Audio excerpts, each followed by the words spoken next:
Good morning, students. Today we will begin chapter 5 Transport and Communication. Transport means यातायात and communication means संचार. यातायात और संचार. So, students, before we come to the text, let us solve the questions given in the Get Set Go. Some words related to transport and communication are given in the box. Write them in the correct columns. So, in the box, some words are given and you have to divide it into parts: transport and communication. So, modes of transport. Modes means प्रकार और साधन. Okay, तो यातायात के साधन या उनके प्रकार एक साइड में लिखना है और दूसरे साइड में मीन्स ऑफ कम्युनिकेशन, संचार के साधन लिखना है. तो पहले कॉलम में यातायात के साधन और उनके प्रकार में क्या आएगा, तो इसमें शिप, बाइसिकल और ट्रेन. तो आप लोग लिखेंगे शिप, बाइसिकल और ट्रेन. और दूसरे साइड में लेटर, ईमेल और टेलीफोन. तो ये संचार के साधन हो गए और लेफ्ट साइड यातायात के साधन हो गए. Okay, so students, before I begin the text, let me give some introduction about transport and communication. So, students, we are in very lucky that we have got so many facilities to go one place to another place and to talk with one another. Okay, if you ask your grandfathers or grandmother how they were traveling and how they were communicating with others in their times, यदि आप अपने दादा परदादा से अगर पूछेंगे कि उनके समय में वे एक जगह से दूसरे जगह कैसे जाते थे और वे जो दूर दरार में रहते थे उनसे कैसे बात करते थे, तो आपको समझ में आएगा उस समय जो आप लोग अभी कितने 10 साल 8-9 साल के हैं, 8-9 साल से पहले या 20 साल पहले आप देखेंगे, 20 साल के पहले आप अगर पूछ के देखेंगे तो उस समय कितना ज़्यादा कठिनाई थी और अभी कितना मतलब आसान है. तो अगर आप पूछेंगे अपने दादा परदादा से तो उन लोग यही कहेंगे, बेटा या पोता, हमारे समय इतना यातायात के साधन नहीं होते थे जितना कि अभी है. उस समय बहुत कम साधन आने जाने के लिए होते थे. अभी जो इस रोड में हम लोग देखते हैं हजारों गाड़ियां मिनट मिनट में चलती हैं, लेकिन इस सड़क में बहुत ही कम गाड़ियां चला करती थी.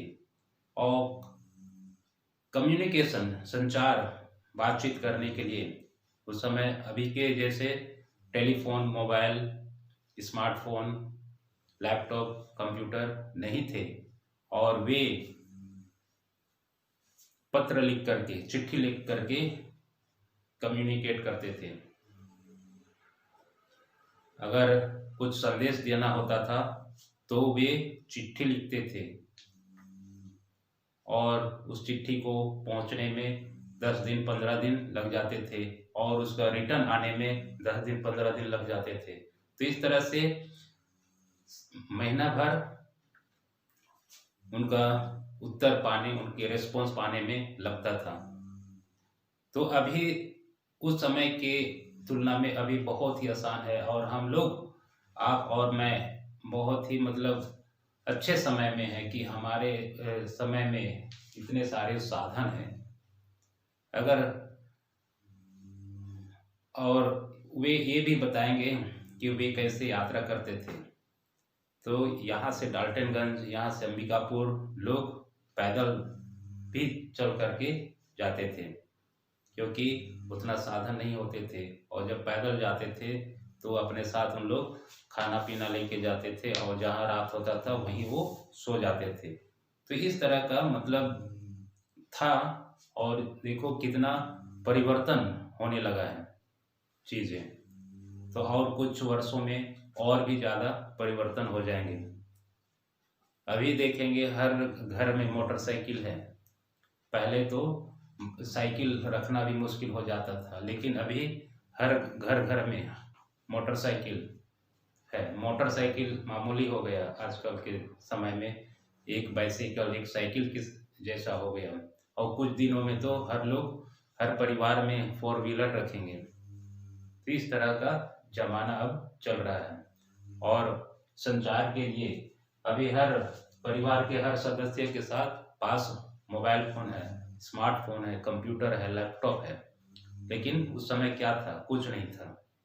ओके, तो ये दुनिया बहुत ही तेजी से बढ़ रहा है, और इस बढ़ती हुई दुनिया के साथ हमको रहना है और उसी के साथ चलना है। तो ये है स्टूडेंट्स, थोड़ा सा इसके बारे में इंट्रोडक्शन के तौर पे। तो अब हम देखते हैं टेक्स्ट को। We can travel from one corner of the country to another in a few hours. We can communicate with people living thousands of kilometers away in second. All this have been made possible by modern means of transport and communication. तो यहाँ first paragraph में ये बताया जा रहा है कि अभी जिस समय में हम 21वीं सदी में हैं हम, है ना, तो इस समय में कुछ ही घंटों में हम विदेश यात्रा कर सकते हैं, और विदेश जा कर के हम वापस भी आ सकते हैं।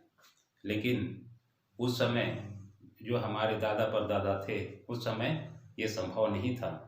ओके, और अभी हम मिनटों भर में देश विदेश में बात कर सकते हैं और खबर ले सकते हैं अपने रिश्तेदारों का और अपने पड़ोसी जो भी अपने पहचान के हैं उनसे। लेकिन उस समय महीनों तक लगता था उनका खबर लेने के लिए। ठीक है, अब देखते हैं अब फिर ट्रांसपोर्ट। ओके, तो ट्रांसपोर्ट स्टूडेंट्स, ट्रांसपोर्ट को हम 4 भाग में बांट सकते हैं। Okay, road transport, water transport और air transport and rail transport. ठीक है, रोड ट्रांसपोर्ट सड़क में चलने वाली व्हीकल्स, गाड़ियों को कहते हैं रोड ट्रांसपोर्ट, है ना। और रेल ट्रांसपोर्ट जो पटरी में चलती है उसको रेल ट्रांसपोर्ट कहते हैं, जैसे रेलगाड़ी, मेट्रो रेल और मेट्रो ट्रेन। ओके, और वाटर ट्रांसपोर्ट जो पानी में चलने वाली साधन को वाटर ट्रांसपोर्ट कहते हैं, जैसे शिप हो गया, बोट हो गया, स्टीमर, याच, ये सब। और एयर ट्रांसपोर्ट इसमें आता है हेलीकॉप्टर और एरोप्लेन। ओके, तो इसमें सबसे तेज ट्रांसपोर्ट है एयर ट्रांसपोर्ट। ठीक, तो ये 4 ट्रांसपोर्ट है हमारे पास। Early human traveled on foot. Then they invented the wheel and started making cart. These were pulled by animals. However, these were slow modes of transport. Today there are fast modes of transport which can cover longer distance in very less time. India has a well-developed network of transport. तो ये पहला दूसरा line में लिखा हुआ है, transport के दूसरा लाइन में Then they invented the wheel and started making cart. तो स्टूडेंट्स, अगर चक्का नहीं होता तो ये गाड़ियां भी नहीं चलती, ठीक है। तो पहले जमाने में लोग पैदल चलते थे, है ना, पैदल चलते थे। और जब चक्के का आविष्कार हुआ तब ये गाड़ियां चलने लगी। तो चक्के का आविष्कार कौन किया? तो चक्के का आविष्कार कोई पढ़ा लिखा इंसान या वैज्ञानिक नहीं किया है। ये एक साधारण मामूली सा जंगल में रहने वाला व्यक्ति ने चक्के का आविष्कार किया है। ओके, जो आदि मानव जंगल में रहते थे, नंगे पेड़ के नीचे सोते थे, गुफा में रहते थे, जानवर के मांस और फल फूल खाते थे, वे लोग चक्के का आविष्कार किए हैं।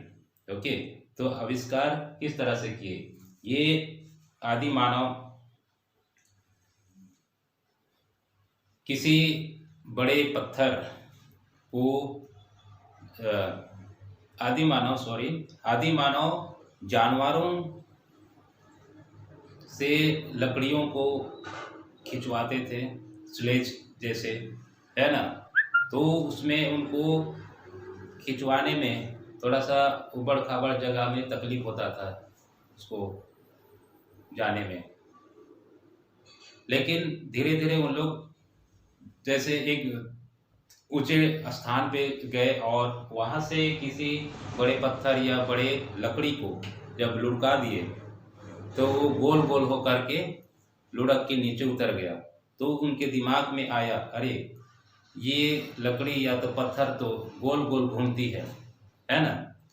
तो लकड़ी को लोग गोल आकार में काट लिए, ठीक है, गोल आकार में काट लिए और बीच में छेद कर लिए, ठीक है, बीच में छेद कर लिए और इसमें और एक बना लिए और यहाँ छेद करके ये दोनों यहाँ इसको ज्वाइंट कर दिए लकड़ी से, एक लंबा लकड़ी से, और यहाँ से यहाँ मतलब और दूसरा बांध दिए या रस्सी या लकड़ी से। फिर यहाँ जानवर से उन लोग खिंचवाने लगे, जैसे कि बैलगाड़ी होता है ना। जैसे बैलगाड़ी का चक्का देखे होंगे, ठीक है, बैलगाड़ी का चक्का जिस तरह से है उसी तरह से ये लोग मतलब बनाए।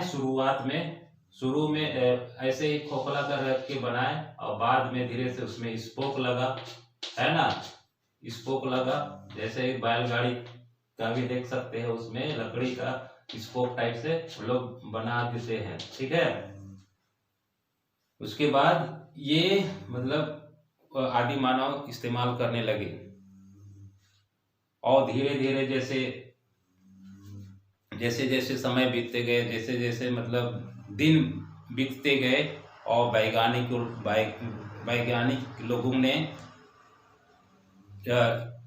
लोहे और स्टील के चक्का बनाने लगे और उसमें अब गाड़ियों में इस्तेमाल होकर के अब गाड़ी भी चलने लगी। नहीं तो अभी तक हम लोग पैदल चलते।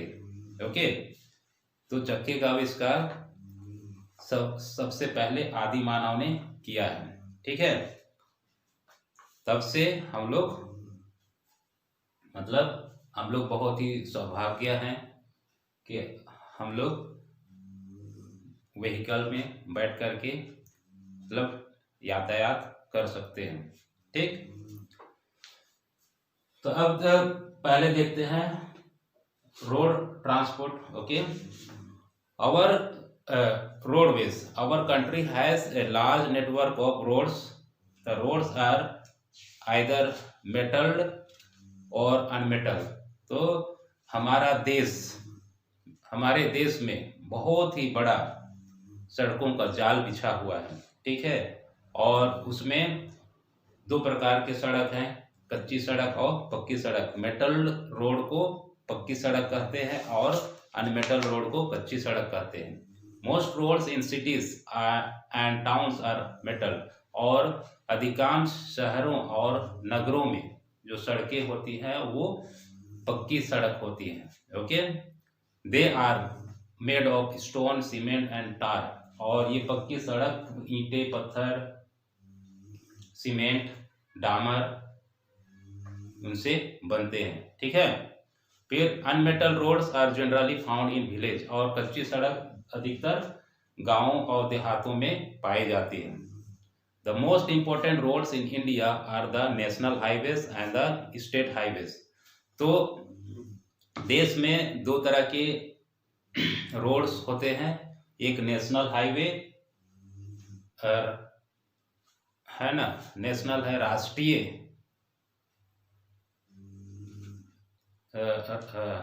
राजमार्ग, राष्ट्रीय सड़क, और दूसरा है राज्य सड़क। ठीक है।